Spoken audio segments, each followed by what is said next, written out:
आप खुद कह रहे हैं कि नहीं हुआ क्वेश्चन पेपर लीक, तो फिर सुबोध सिंह जी डायरेक्टर को क्यों हटाएंगे?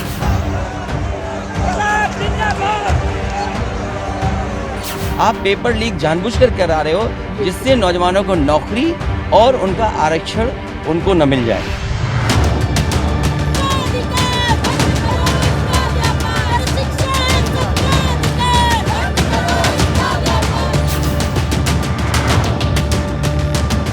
जुडिशरी कोई मामला को टेकअप कर लेती है तो फिर दूसरे को इंटरफेयर करने का, बोलने का कोई अधिकार नहीं है।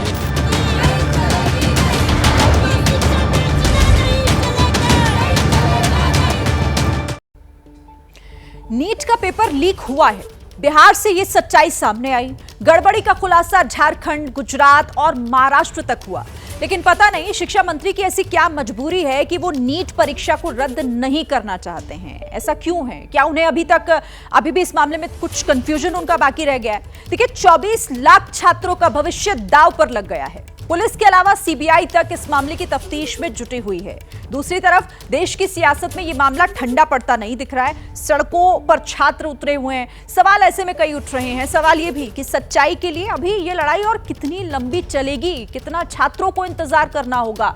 तमाम ऐसे सवाल हैं जिनका जवाब इस बुलेटिन में हम तलाशेंगे। हमारे साथ कई सहयोगी जुड़ गए हैं। इस बड़ी स्क्रीन पर आपको दिखा रहे हैं हम। अभिषेक उपाध्याय हमारे साथ जुड़े हुए हैं, अंकित को भी आप देख रहे हैं, साथ ही हजारीबाग से हमारे साथ शशांक है, प्रकाश कुमार पटना से हमें अपडेट देंगे। मैं आप चारों का रुख करूंगी, जो भी आपके पास जानकारी है इस मामले से जुड़ी हमारे दर्शकों तक आप पहुंचाइएगा। लेकिन उससे पहले एक बड़ी खबर अपने दर्शकों को मैं बता देती हूं। देखिए, नीट पेपर लीक पर यह बहुत बड़ी खबर है। ईओयू को पटना में मिले हैं जले प्रश्न पत्र के बारे में हर एक जानकारी मिली है। करीब 70 प्रश्न पत्र के जले अवशेष बरामद हुए हैं। एबीपी न्यूज के पास इन क्वेश्चन पेपर्स की पूरी जानकारी मौजूद है। तो नीट पेपर लीक पर लगातार हर एक दिन एक नया खुलासा सामने आ रहा है। एबीपी न्यूज इसकी पूरी पड़ताल आपके सामने रख रहा है। प्रश्न पत्र के बारे में हर जानकारी, करीब 70 प्रश्न पत्र के जले हुए अवशेष जो हैं वो मिले हैं एबीपी न्यूज के पास। हम वो आपको दिखा भी रहे हैं वो प्रश्न पत्र की। ये देखिए, ये करीब 70 इनकी संख्या है प्रश्न पत्र की जिनके जले हुए अवशेष मिले हैं। एबीपी न्यूज के पास पूरी जानकारी उससे जुड़ी हुई है जो इस वक्त आप ये देख पा रहे हैं अपने टेलीविजन स्क्रीन पर। सीधे रुख कर लेते हैं। अभी सबसे पहले पटना लिए चलेंगे अपने दर्शकों को, और प्रकाश जी आपसे समझते हैं, क्योंकि देखिए ये तो साफ हो गया कि ये एक फुल प्रूफ प्लानिंग थी। ये पूरा एक संगठित एक प्लान तैयार किया गया था जिसके तहत ये खुलासे भी हो रहे हैं। 70 प्रश्न पत्र के जले हुए अवशेष, और क्या डिटेल्स है इस पर? देखिए, ये जो साक्ष्य है, ये डिटेल्स इसका यही है कि जिस लर्न एंड प्ले स्कूल में रात में बच्चों को ठहराया गया था और सुबह में उन्हें क्वेश्चन पेपर दिए गए थे, और क्वेश्चन पेपर देने के बाद जब उसे रटाया गया उसके बाद उसे जला दिया गया था, लेकिन ये पूरा नहीं जल पाया था। मेरा जो एक इंटरोगेशन आपने देखा था, एक इंटरव्यू देखा था जिसमें हमने सवाल किया था आशुतोष नाम के लड़के से, जिस शख्स ने स्वीकार किया था अपना गुनाह, जिसमें उसने कहा था कि हाँ उसने वो प्रश्न पत्र देखे थे और उसे जलाया गया था मनीष के द्वारा। तो ये वही प्रश्न पत्र है जिसका लिंक ये जो एनटीए ने जो प्रश्न पत्र दिए उससे जुड़ता नजर आया, और 70 से ज़्यादा क्वेश्चन जो उसके हैं वो मिले जो अधजले थे उससे। तो इससे ये तो साफ हो गया था कि एनटीए ने जो सवाल दिए थे उससे ये जला हुआ जो वो मिल गया है। तो जाहिर है कि प्रश्न पत्र लीक हुए थे, ये इसमें कहीं कोई संदेह शक शुबा है ही नहीं। पर सवाल उठता है कि आखिर इसने इस प्रश्न पत्र को लीक किसने कराया, वो कौन है इस पूरे का गुनाहगार, और कौन है वो शख्स जो अभी भी छिपा हुआ है। अब सीबीआई उसे तलाश कर रही है। शिरीन, जाहिर है यही तो सबसे बड़ा सवाल है ना कि आखिर उस अंतिम शख्स, या फिर मैं उसे कहूं कि वो पहला शख्स जिसने ये पूरी साजिश रची, जो किंगपिन है इस मामले में, कब सामने निकल कर आएगा, उस तक आखिर हमारी जांच एजेंसीज कब पहुंचेंगी। ठीक है प्रकाश, रहिए आप मेरे साथ, बाकी भी मेरे सहयोगी हैं। लेकिन उससे पहले बिहार के पटना में एक्शन में है सीबीआई की टीम। पटना एसएसपी को सीबीआई दफ्तर बुलाया गया। सीबीआई ने पेपर लीक की सारी जानकारी ली। कल ईओयू के एडीजी से 4 घंटे पूछताछ हुई थी, क्योंकि अब यह मामला सीबीआई देख रही है। तो सीबीआई के अधिकारी लगातार एक्शन में हैं, जो इससे पहले इस मामले में जांच कर रहे थे उनसे वो सारे जो जांच के डॉक्यूमेंट्स हैं वो लिए जा रहे हैं, जो जानकारी है वो जुटाई जा रही है ताकि इस मामले में आगे बढ़ा जा सके। अच्छा, अभिषेक का रुख अब करते हैं। अभिषेक, क्योंकि देखिए सीबीआई के पास ये पूरा मामला और सीबीआई अब इस पूरे मामले को बहुत बारीकी से देख रही है और इसीलिए जल्दी जल्दी इंटेरोगेशन भी हो रहा है और तमाम जो इससे पहले जांच अधिकारी थे उनसे इंफॉर्मेशन भी इकट्ठा की जा रही है। बिल्कुल शिरीन, देखिए इकोनॉमिक ऑफेंस यूनिट जो पटना की है उसने काफ़ी साक्ष्य दे दिए हैं और कुछ ऐसे साक्ष्य हैं जो कि एक दिशा का पता देते हैं। पटना से लेके हजारीबाग तक जो तार जोड़ रहा है, जो प्रकाश जी बता रहे थे, जिन पेपरों को जलाया गया है उनमें जो मार्किंग और कोडिंग है उसके जरिए जो हजारीबाग का लिंक मिल रहा है, ये सारी बातें सामने आई। और सबसे महत्वपूर्ण बात है कि देखिए जो क्वेश्चन पेपर गए थे वहां पर दो तरह के लॉक थे शिरीन, एक डिजिटल लॉक था, एक मैनुअल लॉक था। डिजिटल लॉक 45 मिनट पहले खुल जाना था, अपने आप ऑटोमेटिकली वो नहीं खुलता है। फिर एनटीए संपर्क किया जाता है, एनटीए कहता है मैनुअल लॉक को आप काट दीजिए। उन लोगों ने मैनुअल लॉक को काटा। ये कंटिन्यू ये प्रक्रिया हुई है, एक जगह नहीं कई सेंटर्स पे हुई है। जो क्वेश्चन पेपर होते हैं वो 7 लेयर की प्लास्टिक शीट होती है, जब उसको फाड़ा गया, उसको निकाला गया तो वो भी फटे हुए मिले कई जगहों पर। ये सब संयोग नहीं हो सकता है, एक जगह नहीं कई जगहों पर सिलसिलेवार ये हो रहा है। और जो साल्वर गैंग का कबूलनामा वो बहुत कुछ कह रहा है। तो सीबीआई के पास आप जिसे कह सकती हैं कि सारे एविडेंसेज एक तरह से लाइंड अप हैं, बस उसको उसके आधार पर जाकर के इसके पीछे के चेहरे को पकड़ना। चूंकि एक इंटर स्टेट गैंग भी काम कर रहा था गोधरा से लेकर के पटना तक, और महाराष्ट्र को नहीं भूलना चाहिए, महाराष्ट्र में एटीएस जांच कर रही है, वो जांच भी अभी सीबीआई सौंपी जाए। अभी तक सीबीआई के पास 5 केसेस आए हैं, छठा जो महाराष्ट्र वाला है वो भी आना है। तो ये मामला आप समझ लीजिए कि ये अंतरराज्यीय नेटवर्क निकलेगा। तो सीबीआई फिलहाल वो जो कड़ियां अलग अलग पड़ी हुई हैं उन्हें जोड़कर इस मामले में आगे बढ़ने की कोशिश कर रही है। ठीक है अभिषेक, आप रहिएगा हमारे साथ। देखिए पटना पेपर लीक से हुई एक और बड़ी खबर आपको बता दूं, सीबीआई के सूत्रों के हवाले से यह जानकारी मिल रही है, पुलिस की जांच में कई चौंकाने वाले खुलासे हुए हैं। पेपर लीक को एक संगठित तरीके से अंजाम दिया गया। सूत्र जानकारी दे रहे हैं कि करीब 48 घंटे पहले यह पेपर लीक हुआ। जो सूत्रों से ये अहम जानकारी मिल रही है, क्योंकि इस मामले में जिस तरह से जांच पहले हुई उसी से ये चौंकाने वाला खुलासा। सीबीआई के सूत्रों के हवाले से बड़ी खबर, पेपर लीक को एक बाकायदा संगठित तरीके से अंजाम दिया गया, पूरी प्लानिंग के साथ इसे अंजाम दिया गया और 48 घंटे पहले लीक हुआ है ये पेपर। तो बड़ी खबर है इस वक्त की। और देखिए पुलिस की जांच में पेपर लीक के बड़े खुलासे क्या क्या हुए हैं, इस बिग वॉल के जरिए मैं आपको जल्दी से बड़ी बातें बता दूं। पेपर लीक कांड को संगठित तरीके से अंजाम दिया गया। सूत्र इस बात की जानकारी दे रहे हैं कि पूरी तरीके से इसमें प्लानिंग जो है वो पहले हुई थी और उसके बाद इसे अंजाम दिया गया। दूसरी बड़ी बात यह कि पेपर करीब 48 घंटे पहले लीक हुआ, तो 48 घंटे पहले ही इस पेपर को लीक कर दिया गया था। यह दूसरी अहम बात इस मामले में। अब जिन कैंडिडेट ने पैसा दिया उन्हें एक रात पहले ही पेपर मुहैया कराया गया, मतलब जहां से पैसा मिला, जिन कैंडिडेट्स ने पैसा दिया था एक रात पहले ही, मतलब ज्यादा वक्त लिया नहीं गया, एक रात पहले ही ये पेपर जो है वो उन्हें मुहैया कराया गया है। अब आगे बढ़ते हुए अगली बात क्या है, देखिए आरोपियों ने कैंडिडेट्स को लीक क्वेश्चन पेपर का एक लिमिटेड एक्सेस दिया था। लिमिटेड एक्सेस ही उस पेपर का मिला। क्वेश्चन पेपर के बॉक्स में किसी भी तरह की छेड़छाड़ का कोई सुराग नहीं है कि उसमें कोई भी छेड़छाड़ हुई हो, टेम्परिंग उसके साथ हुई हो। जिन बैंक के लॉकर में क्वेश्चन पेपर रखा गया वहां बयान दर्ज होंगे इस मामले में अभी आगे। जिन कुरियर कंपनीज ने बैंक तक और वहां से सेंटर तक पेपर भेजा, सभी के बयान दर्ज होंगे और उनके रूट की मैपिंग भी होगी कि आखिर ये पूरा रूट मैप रहा क्या, इसकी मैपिंग की जाएगी। जांच एजेंसी को इस बात का शक है कि बैंक के लॉकर तक भेजने के दौरान पेपर लीक हुआ, यानी कि लॉकर तक जब भेजा गया उसी दौरान ये पेपर वहीं लीक हुआ है। तो तमाम जो लोग हैं इस पे उनके बयान इसलिए दर्ज होंगे।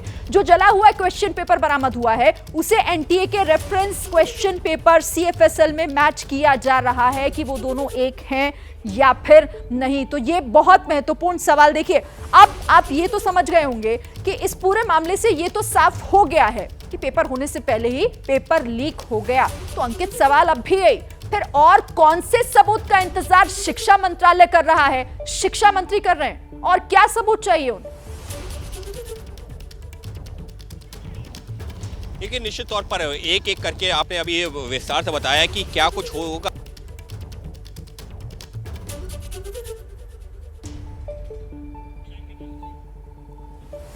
चलिए, अंकित से हमारा संपर्क नहीं हो पा रहा है, लेकिन उनसे हम फिर बात करेंगे और यही सवाल लेकर हजारीबाग आपको लिए चलते हैं। शशांक का रुख करते हैं, क्योंकि शशांक आप वैसी जगह पर हैं जहां से सबसे बड़ी लीड इस मामले में मिल सकती है। लेकिन फिलहाल देखिए, ये तो पूरी तरीके से साफ है कि फुल प्रूफ प्लानिंग, एकदम संगठित तरीके से इस पूरे क्राइम को अंजाम दिया गया। सब कुछ साफ, लेकिन अभी भी इंतजार। देखिए, हजारीबाग में पेपर लीक हुआ है, इसका शक ईओयू को है और जांच में कई प्रमाण भी मिले हैं। सबसे पहले देखिए, मैं नूतन नगर में हूं। ये जो ब्लू डार्ट कुरियर कंपनी का ऑफिस है, ये जांच के घेरे में है। कल ये खुला था, लेकिन आज बंद है। शटर गिरा हुआ है, ताला लटका हुआ है। बड़ा सवाल, क्या कर्मचारी मैनेजर यहाँ से फरार हो गए हैं? दरअसल जो ट्रांसपोर्टेशन हुआ है उस पर सवाल उठ रहे हैं कि क्या उसमें पेपर लीक हो गया। 3 मई को रांची से ब्लू डार्ट कुरियर के नेटवर्क वाहन पे जो प्रश्न पत्र वाले ट्रंक हैं यहाँ कार्यालय में लाए गए थे। हजारीबाग में यहाँ रखा गया था और यहाँ से ई रिक्शा पर ट्रंक 1.5 किलोमीटर दूरी पर स्थित SBI बैंक है, वहाँ ले जाया गया था। अहम दस्तावेज को इस तरह ले जाना बेहद असुरक्षित तरीका है और ईओयू ने माना है कि जो प्रश्न पत्र के ट्रांसपोर्टेशन थे, जो उसके स्टोरेज का जो उसमें जो तरीका अपनाया गया, वो NTA के मानक पर खरा नहीं उतरता है। यहाँ पर कर्मचारियों से पूछताछ हुई तो यहाँ से ईओयू सामान जब्त करके ले गई है। और दूसरा, जो ईओयू को जले हुए प्रश्न पत्र मिले थे, उस पर जो सीरियल कोड लिखा हुआ है, उसके बारे में पता ये चला है कि उस बुकलेट नंबर पर ओएसिस स्कूल में एक बच्ची परीक्षा दी थी 5 तारीख को। तो हजारीबाग को लेकर कई लीड्स मिले हैं। यहाँ पर ये प्लानिंग का हिस्सा तमाम चीजें रही और इसीलिए यहीं कहीं पेपर लीक हुआ। ठीक है, आप रहिए मेरे साथ। अंकित, आपसे संपर्क टूट गया था, अपनी बात पूरी कर लीजिएगा। सवाल वही है मेरा कि तमाम सबूत सामने है, फिर भी इंतजार किस बात का कर रहे हैं शिक्षा मंत्री?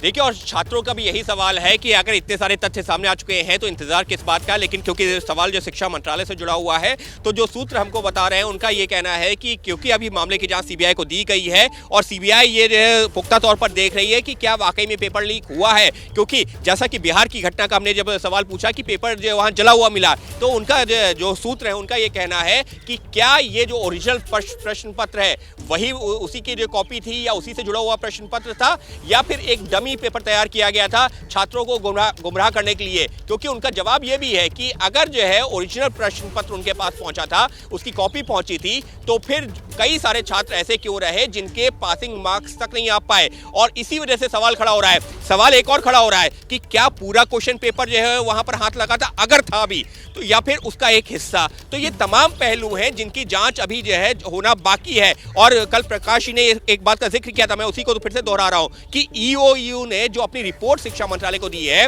उसमें सीधे तौर पर कहीं पर भी नहीं कहा है कि पेपर लीक हुआ है। तो ऐसे में शिक्षा मंत्रालय अभी इस बात का इंतजार कर रहा है कि क्या ऐसे सबूत हैं जो ये साबित करते हैं कि पेपर लीक हुआ। क्योंकि कोई जांच एजेंसी तो बोलेगी, ऐसा ना हो कि कुछ बच्चों के आरोपों के चलते या कुछ बच्चों के अभी जो बयान सामने आए हैं उसके चलते और हजारों बच्चे जिन्होंने इस एग्जामिनेशन को दिया था, जिनके अच्छे नंबर आए, जिन्होंने क्वालिफाई कर रहे हैं, उनके साथ कहीं अन्याय हो जाए। और इसी वजह से इंतजार किया जा रहा है जांच के पूरा होने का। जी बिल्कुल, और फिर तो उस रिपोर्ट पर भी सवाल कई खड़े होते हैं जिसका आप जिक्र कर रहे हैं। ठीक है, आप रहिएगा मेरे साथ। और देखिए, पटना पेपर लीक के आरोपियों से जुड़ी हुई भी एक बड़ी खबर है।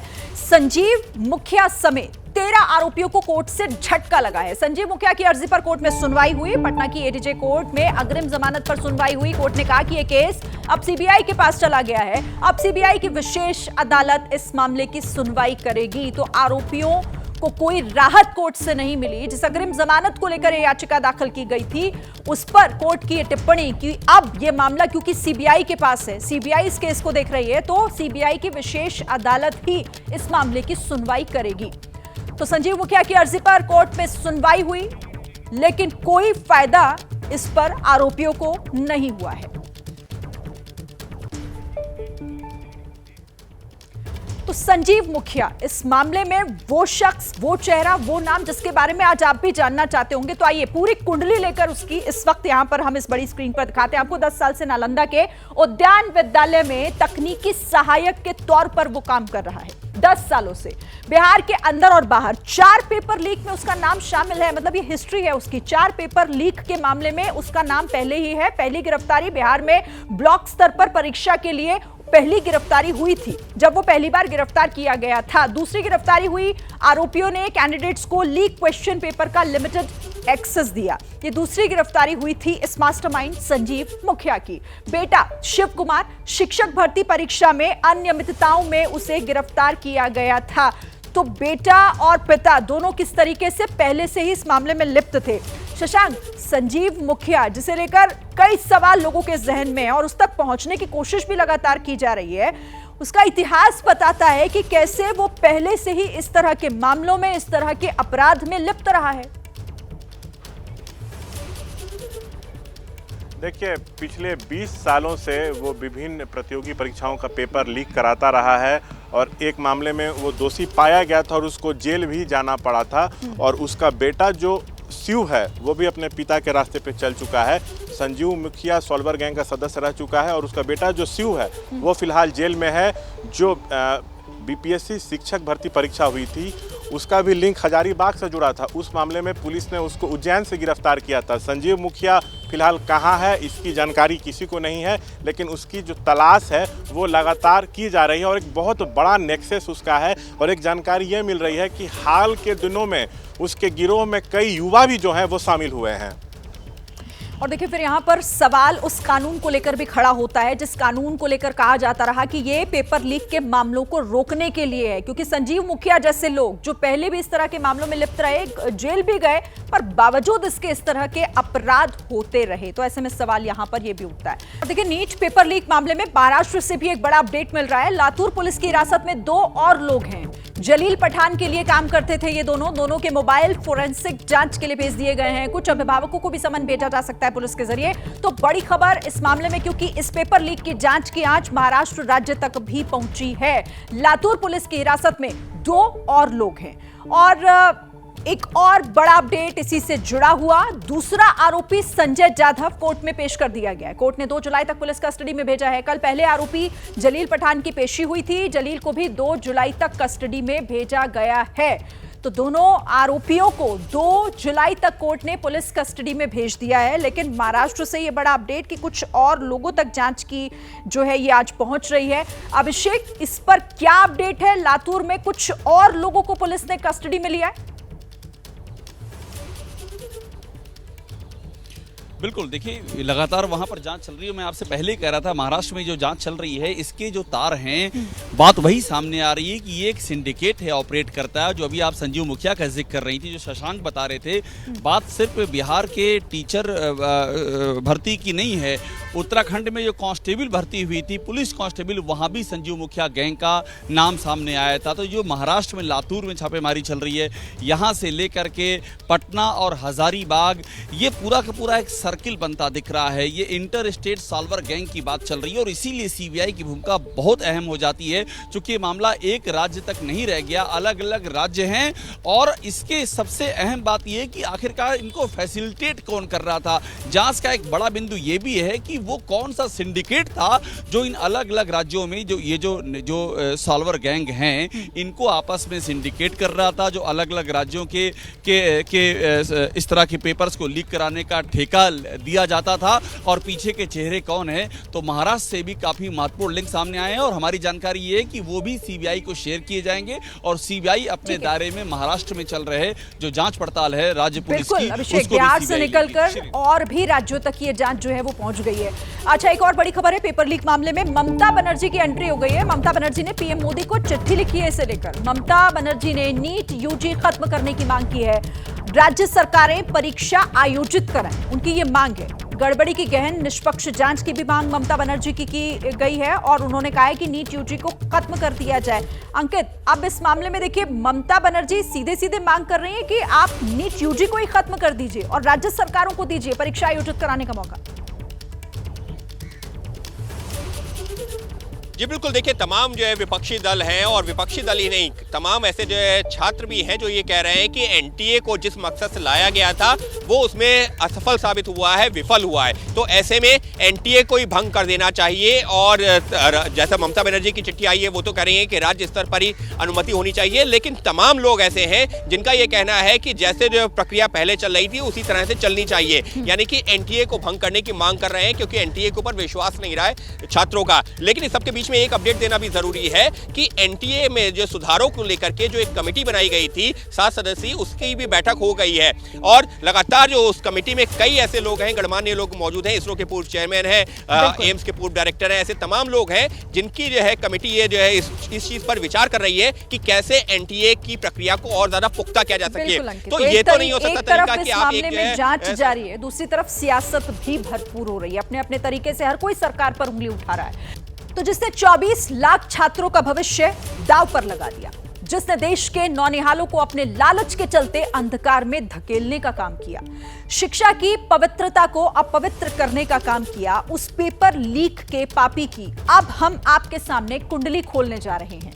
वो पेपर लीक का पापी कोई ऐसा वैसा परीक्षा माफिया नहीं है, बल्कि उसकी जड़ें बहुत गहराई तक हैं। आज एबीपी न्यूज ये खुलासा करेगा उस परीक्षा माफिया के तमाम राज का। वो कौन है, उसकी पहचान, उसका काम क्या है, सब कुछ मैं आपको बताऊंगी। और इसके साथ ही मेरे सहयोगी भी लगातार मेरे साथ बने हुए हैं, जिनसे हम जानेंगे कि उनकी पड़ताल में आखिर क्या निकलकर सामने आया। लेकिन बड़ी खबर क्या है, सबसे पहले ये आप जानिए। देखिए, पेपर लीक में एबीपी न्यूज पर यह बड़ा खुलासा। एबीपी न्यूज के पास संजीव मुखिया की पूरी कुंडली मौजूद है। नालंदा उद्यान यूनिवर्सिटी में तैनात था संजीव, यूनिवर्सिटी में तकनीकी सहायक था संजीव, नीट परीक्षा के बाद से नदारद था संजीव मुखिया। वो यहाँ पर तकनीकी सहायक थे, तकनीकी सहायक थे, लेकिन वो लगभग 1-1.5 महीने से नहीं आ रहे हैं और हम लोग अपना ऑफिस का प्रक्रिया करने के लिए उनको पहले एक लेटर भी दिए, लगभग 1 महीना पहले।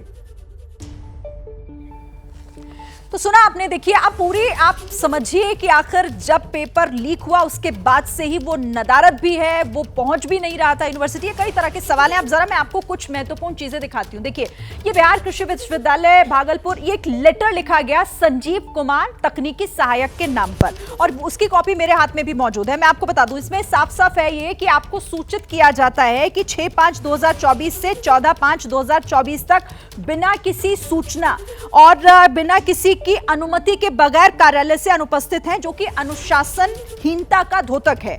और इसी के साथ यहां यह भी कहा गया कि 3 दिनों के भीतर, ये देखिए, 3 दिनों के भीतर अपना स्पष्टीकरण यहां पर बताया जाए। जो भी उसका स्पष्टीकरण है, इसका जिक्र इसमें किया गया है। और यह लेटर जारी किया गया संजीव कुमार को, तकनीकी सहायक, और पूछा गया कि आखिर आप इतने दिन नदारद कहां थे, बिना किसी को बताए हुए, बिना किसी की परमिशन के। और यह बहुत बड़ा सवाल यहां पर इसलिए भी उठता है कि इस पर पहले किसी का जो है वो ध्यान आखिर क्यों नहीं गया। सीधे रुख कर लेते हैं प्रकाश जी, आपसे समझते हैं, क्योंकि ये लेटर बहुत कुछ बताता है। पेपर लीक के बाद से ही नदारद रहना संजीव मुखिया का, बाकायदा लेटर जारी करके उससे स्पष्टीकरण भी मांगा गया। देखिए, ये जो चिट्ठी है, आप समझिए 5 तारीख के बाद 6 तारीख को, यानी इसका जब खुलासा हो गया कि वो सिकंदर पकड़ा गया है, जिस शख्स से डीलिंग हो रही थी उसके बारे में पुलिस को जानकारी मिल चुकी है, तब जाके इसने वो एप्लीकेशन दिया। तो जाहिर है कि इसे हर कुछ जानकारी थी, हर पर नजर रख रहा था, पल पल की जानकारी ले रहा था। और इसी जानकारी के तहत इसने बाकायदा साजिश के तहत पहले छुट्टी अप्लाई कर दिया, ताकि उससे ये पता चल सके कि ये वो स्कूल में नहीं है, कहीं और गया। जब पुलिस छापेमारी करने गई तो बड़ी चालाकी से वहाँ से वो फरार हो गया। तो अभी भी वो फरार है, और सबसे बड़ी बात है कि सरकार की नज़र में वो छुट्टी पर है, यानी सरकारी छुट्टी मना रहा है इस गैंग का सरगना प्रश्न पत्र लीक, जिसने 24 लाख बच्चों का भविष्य को कैसे खिलवाड़ किया है, वो सरकारी छुट्टी पर है। हम इस संजीव मुखिया पर खुलासा जारी रखेंगे। एबीपी न्यूज की पड़ताल अभी जारी है, आगे और भी खुलासा होगा। शिरीन, बताइए। बिल्कुल, आगे और भी खुलासे होंगे। इस संजीव मुखिया के बारे में एक एक बात हम अपने दर्शकों तक पहुंचाएंगे। संजीव मुखिया से जुड़ा हुआ एक और खुलासा है। यूनिवर्सिटी के क्लर्क प्रणय शंकर ने जानकारी दी, 14 मई 2024 को संजीव को नोटिस भेजा गया। यूनिवर्सिटी से संजीव को नोटिस जारी किया गया था, बिना परमिशन गैर मौजूद था संजीव मुखिया। तो संजीव मुखिया, जो कि बिना किसी की परमिशन लिए वो नदारद था, गैर मौजूद था, इसे लेकर 14 मई 2024 को नोटिस भी जारी किया गया था।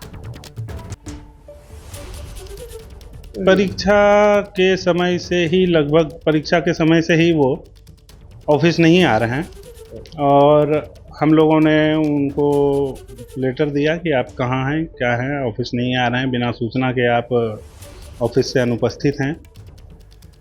तो यूनिवर्सिटी के क्लर्क प्रणय शंकर जिन्होंने ये जानकारी दी कि बिना किसी को बताए, बिना किसी की इजाजत, बिना कोई परमिशन सरकारी छुट्टी पर खुद ही चला गया, जिसके बाद उसे नोटिस भेजकर स्पष्टीकरण भी मांगा गया। बहरहाल, लेकिन अब आपको यहां इस बड़ी स्क्रीन पर मैं बताती हूं किस तरीके से ये पापी बेनकाब हो रहा है। खुलासा नंबर 2 क्या है? संजीव मुखिया ने जवाब क्या दिया? 18 मई 2024 को ये एक और चिट्ठी उसकी तरफ से इसमें जवाब दिया गया, वो मेरे पास भी मौजूद है, जिसमें वो साफ यहां पर कह रहा है, उसका कहना है कि 6/5/2024 को अचानक से उसकी तबीयत खराब हो गई, जिस वजह से उसे अस्पताल में एडमिट होना पड़ा, जिसके कारण वो कार्यालय को सूचित नहीं कर पाया। और इसीलिए उसने यहां नीचे ये भी लिखा है कि उसे मुक्त करते हुए, स्पष्टीकरण से वो मुक्त होने की बात कर रहा है और कह रहा है कि मुक्त करते हुए मुझे 6/5/2024 5/6/2024 तक, यानी कि टोटल 1 महीना 31 दिनों तक उस पर जो छुट्टी उसने मांगी है उसे स्वीकृत करने की बात की है। और ये वो लेटर देखिए, ये यही जिसको मैं पढ़ रही थी, जिसे मैं आप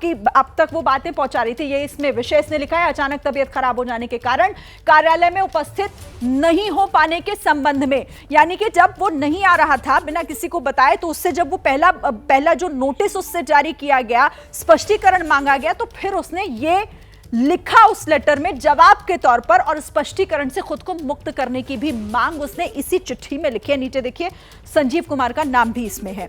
शशांक का हम रुख कर लेते हैं। शशांक, मतलब ये तो एक तरीके से ये भी देखा जा सकता है कि आखिर उसे शय किसकी मिल रही थी? वो सरकारी छुट्टी पर चला गया बिना किसी को बताए, किसी को इन्फॉर्म करना उसने जरूरी समझा नहीं, और जब उससे पूछा गया तो बीमारी का हवाला दे दिया गया।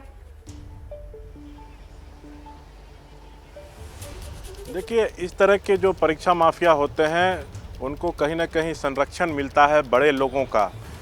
उसकी जो पत्नी है ममता, वो मुखिया रही और उसके बाद 2020 में बिहार विधानसभा का चुनाव चिराग की पार्टी से लड़ी। संजीव मुखिया के बारे में कहा जाता है कि उसको बड़े बड़े लोगों का संरक्षण प्राप्त है। किसका संरक्षण प्राप्त है वो भी सामने आना चाहिए। और आपको मैं बता दूं कि जो संजीव मुखिया है कई वर्षों से पेपर लीक कराता रहा है, इसमें कुछ नई बात नहीं है। एक रंजीत डॉन हुआ करता था, उसके बाद संजीव मुखिया का नाम सबसे ज़्यादा जो है पेपर लीक के मामले में सामने आता रहा है। अभी भी जमानत लेने की फिराक में है।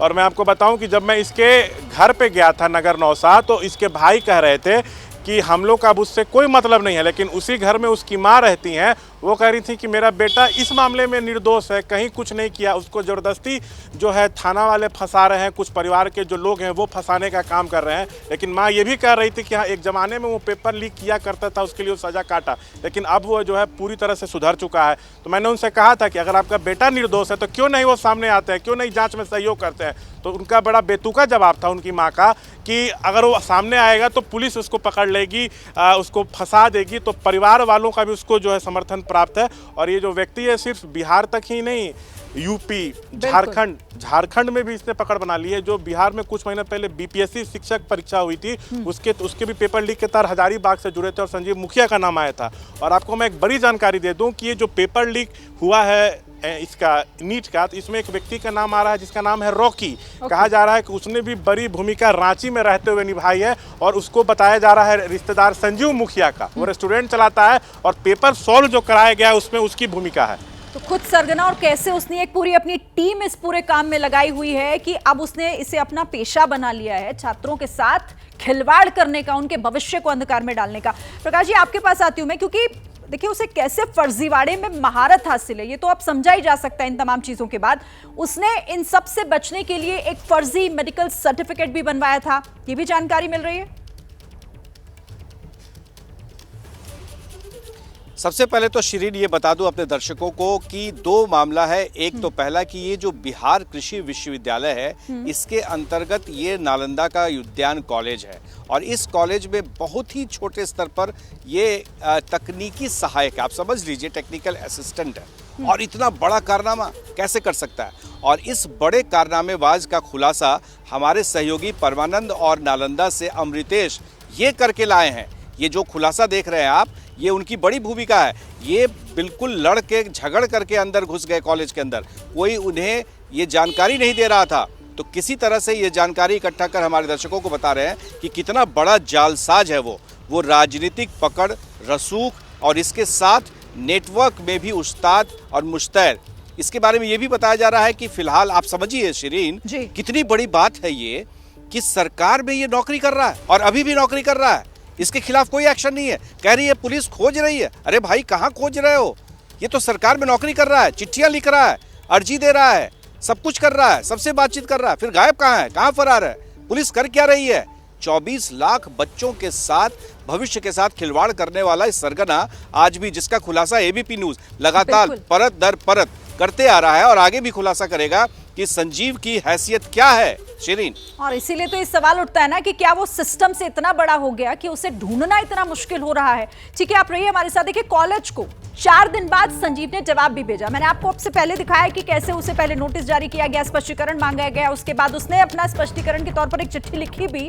पर कॉलेज को 4 दिन बाद जब संजीव ने जवाब भेजा, 18 मई 2024 को संजीव ने जवाब भेजा। ये क्लर्क जो हैं प्रणय, उनकी तरफ से जानकारी दी गई है।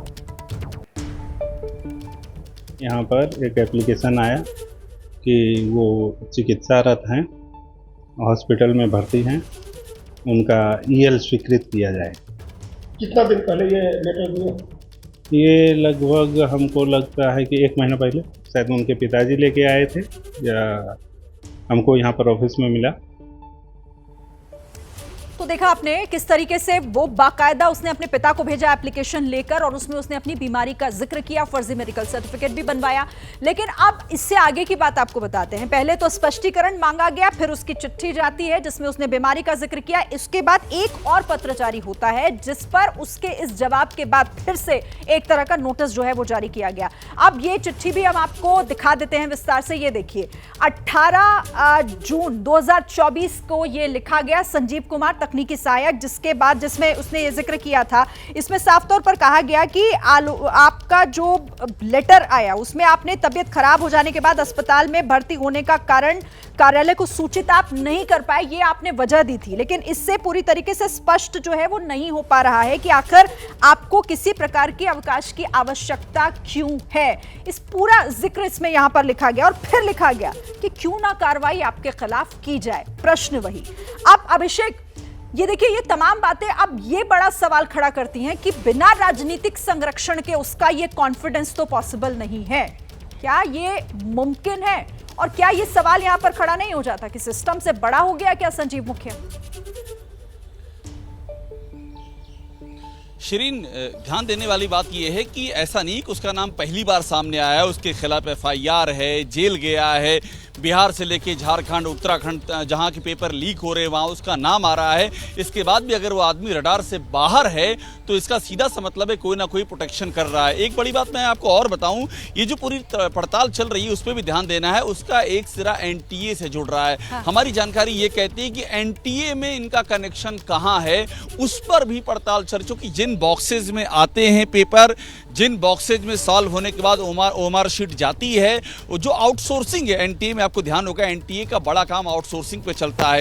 ये जो पूरा 20 का सिंडिकेट है और जो 20 के लूज एंड हैं उनको जो कोऑर्डिनेट करने का काम एनटीए में भी किसी एंड पे हुआ है, ऐसे प्रारंभिक ऐसी जानकारियां मिली हैं। इस पर अभी एजेंसी काम कर रही है। तो एनटीए से लेकर के संजीव मुखिया तक जो पूरे लिंक है, ये अपने आप में बताता है कि ये मामला सिर्फ संजीव मुखिया, पटना, झारखंड और उत्तराखंड तक का ही नहीं है, ये कहानी दिल्ली तक पहुंचती है। और इसीलिए सीबीआई के सामने एक बड़ा चैलेंज है। इसके पीछे इस मामले में एनटीए तो गुनहगार है ही, तो फिर एनटीए पर कोई कार्रवाई अब तक क्यों नहीं हो पा रही है? उसे क्यों रखा गया अभी तक बचाकर? यही सवाल उठ रहा है। और देखिए, एनटीए इस समय देश की ऐसी एजेंसी है कि इसके पास जिम्मेदारी कितने हैं, सीयूटी से लेकर के और ये नीट का एग्जाम, यूजी, पीजी, जेएनयू का एग्जाम, सेंट्रल यूनिवर्सिटीज के एग्जाम, जितने भी टेक्निकल, मैनेजमेंट, इंजीनियरिंग की सब एग्जाम इसके हवाले हैं। और एनटीए को आप जाके देख लीजिए, ओखला में जो एनटीए की बिल्डिंग है, आपको देख के मालूम पड़ जाएगा, फर्स्ट फ्लोर पर उसका ऑफिस है और इसका मैक्सिमम काम जो है वो आउटसोर्सिंग एजेंसी के हवाले से काम होता है। तो एनटीए और एनटीए के डीजी को भी हटाया गया है इसी सब आरोपों के के चलते, तो इतना जो एजेंसी संदेह के घेरे में है उस पर एक्शन और इस नीट को अभी तक रद्द क्यों नहीं किया जा रहा है। इसीलिए सवाल खड़ा हो रहा है कि आखिरकार ये देरी कहां असर डाल रही है और इस देरी का असर कहां पड़ रहा है, यही सबसे बड़ा सवाल है। बिल्कुल, और सिर्फ एनटीए के डीजी को हटा देना यहां पर काफी नहीं होगा, उस जड़ तक पहुंचना होगा। अच्छा, एक और बड़ा खुलासा कर देते हैं। नीट पेपर लीक में नाम आने पर संजीव घिर गया पूरी तरीके से। महाविद्यालय के क्लर्क ने एबीपी न्यूज को यह जानकारी दी कि पेपर लीक में नाम आने पर हम लोग एक्टिव हुए, बुलाने पर भी नहीं आया तो फिर उसे रिमाइंडर भेजा गया। यूनिवर्सिटी को भी सारी जानकारी इस बारे में दी गई। संजीव जी का नाम इनसे जुड़ रहा है ये वो, तो जैसे ही हम लोग को पता चला हम लोग अपना प्रक्रिया तेज कर दिए, उनको घर पर चिट्ठी भेजे, उनके घर पर वो उसके अगेंस्ट में एप्लीकेशन दिए छुट्टी स्वीकृत करने के लिए। और उसके बाद भी जब उनका योगदान करने का तिथि था, उस तिथि पर जब वो नहीं पहुंचे ऑफिस में, तो फिर मैंने उनको चिट्ठी लिखा रिमाइंडर, इसका सूचना हम यूनिवर्सिटी को भी दिए। तो पेपर लीक का पापी बेनकाब हो गया है, उस तक पहुंचने का अभी फिलहाल इंतजार किया जा रहा है। लेकिन इसी बीच कई सवाल यहां पर खड़े होते हैं। कुछ अहम सवालों का यहां पर जिक्र मैं कर दूं। देखिए, नालंदा उद्यान महाविद्यालय ने पहला नोटिस कब भेजा, यह पहला महत्वपूर्ण सवाल यहां पर, जिसका जवाब भी ये रहा। 24 मई 2024 को यह पहला नोटिस उसे भेजा गया नालंदा उद्यान महाविद्यालय की तरफ से, जहां पर वो काम करता था सहायक तकनीक के तौर पर। सवाल यह भी कि नोटिस में क्या है, नोटिस में क्या उसे भेजा गया, क्या उससे पूछा गया, वो बिना सूचना के अनुपस्थित आखिर क्यों, बिना किसी को बताए सूचित किए वो कैसे अनुपस्थित रहा, कब से कब तक अनुपस्थित रहा, कब तक गैर मौजूद रहा। 6 मई 2024 से 14 मई 2024 तक, ये एक लंबा समय जब वो नदारत था। जवाब के लिए वक्त दिया गया उसे, कितना वक्त दिया गया? 3 दिन का। महज 3 दिनों में उसे नोटिस जारी कर जवाब मांगा गया। अब संजीव मुखिया का जवाब आया। संजीव मुखिया का जवाब आता है 18 मई 2024 को, जब वो इस लेटर का जवाब देता है। और उसने उसमें क्या लिखा मैंने आपको बताया भी। उसका जवाब ये, 6 मई 2024 को अचानक उसकी तबीयत बिगड़ गई और उसे अस्पताल में एडमिट होना पड़ा, ये उसकी तरफ से कहा गया। संजीव मुखिया ने छुट्टी मांगी, बाकायदा इसके लिए उसने छुट्टी मांगी 6 मई 2024 से 5 जून 2024 तक, यानी 31 दिनों की छुट्टी उसकी तरफ से मांगी गई। लेकिन फिर से लेटर जारी हुआ, उससे पूछा गया कि ये जो आप जवाब दे रहे हैं इससे कुछ स्पष्ट नहीं हो रहा है, और फिर बताइए कि क्यों ना आपके खिलाफ कार्रवाई हो। प्रकाश जी का एक बार फिर से रुख करते हैं। प्रकाश जी, अब तो देखिए एक बहुत ही बेसिक सा सवाल यहां पर उठता है कि क्या संजीव मुखिया तक पहुंचना इतना मुश्किल हो गया है? जब ये सारी कड़ियां जुड़कर उस तक पहुंच रही हैं, तो आखिर संजीव मुखिया कहां छिपा हुआ है, कौन उसे छिपा रहा है? शिरीन, थोड़ा वक्त दीजिएगा, मैं सिलसिलेवार ढंग से बता दूं कि कैसे संजीव मुखिया का रसूख और उसका दबदबा, आतंक कह सकते हैं, कि जब हमारे सहयोगी परमानंद और अमृतेश आज उनके गांव गए तो एक शख्स भी कुछ बोलने को तैयार नहीं था, कोई भी व्यक्ति अपना मुंह खोलने को तैयार नहीं था। संजीव मुखिया नाम लेने से भी वो डर रहा था। अब दूसरी तरफ मैं ले जाता हूं आपको। अभी जो कांड एक आया गेस्ट हाउस में रुकवाने का, उस मामले में आपने देखा कि तेजस्वी के पीएस पर आंच उठी। ईओयू ने तुरंत एक नोटिस भेज दिया। जो डिप्टी सीएम है बिहार के विजय सिन्हा, उन्होंने 3 अधिकारियों को तत्काल निलंबित कर दिया। संजीव मुखिया तकनीकी सहायक, उसके खिलाफ में कोई कार्रवाई नहीं, चिट्ठी पर चिट्ठी, आवेदन पर आवेदन, जवाब और सवाल का सिलसिला शुरू हो रहा है और कोई कार्रवाई नहीं हो रही है। ये बानगी है कि किस तरह से संजीव मुखिया को बचाया जा रहा है, या यूं कह ले कि उसे संरक्षण दिया जा रहा है, या फिर उस पर कोई ध्यान ही नहीं दे रहा है, सिर्फ नाम ही आ रहा है। तो आखिर सच क्या है? सच सीबीआई भले पता करे ना करे, लेकिन एबीपी न्यूज़ की पड़ताल में ये सामने आ गया है कि संजीव मुखिया बहुत ही जबरदस्त तरीके का इलाके में उसका दहशत है, दबदबा है, और यही वजह है कि उसके खिलाफ में सीधे सरकार भी कार्रवाई नहीं कर पा रही है, एक तकनीकी सहायक। और इसी बीच में एक और खबर दे दूं कि अब 15 जुलाई को सीबीआई की विशेष अदालत में इसके अग्रिम जमानत पर सुनवाई होगी। यानी एक तरफ इसके खिलाफ में कोई दंडात्मक कार्रवाई, कानूनी प्रक्रिया भी संजीव मुखिया की चल रही है, दूसरी तरफ सरकार में भी उसके खिलाफ कुछ नहीं हो रहा है। तो आप समझ लीजिए अब क्या कहना इससे ज्यादा। शिरीन, जाहिर है बहुत महत्वपूर्ण सवालों को आपने यहाँ पर उठाया है और ये तमाम पड़ताल भी आप ही और हमारी जो पूरी टीम है बीपी न्यूज के ग्राउंड पर वो लेकर सामने आई और ये पूरा खुलासा किया। बहुत शुक्रिया आप सभी का हमारे साथ जुड़ने के लिए और इस बातचीत के लिए। महत्वपूर्ण जानकारियां निकलकर लगातार सामने आ रही है, हर एक दिन नया खुलासा एबीपी न्यूज आगे भी आपके लिए लेकर आएगा। देखिए, स्पीकर को लेकर अब इंडिया गठबंधन में फूट नजर आने लगी है। बड़ी खबर यह है कि टीएमसी महासचिव अभिषेक बनर्जी ने एक बड़ा बयान दिया। स्पीकर को लेकर कांग्रेस ने बात नहीं की, एक तरफा फैसला लिया। स्पीकर चुनाव पर फैसला ममता बनर्जी लेंगी, रात 8 बजे तक फैसला लेने की संभावना। तो टीएमसी महासचिव अभिषेक बनर्जी का यह बड़ा बयान।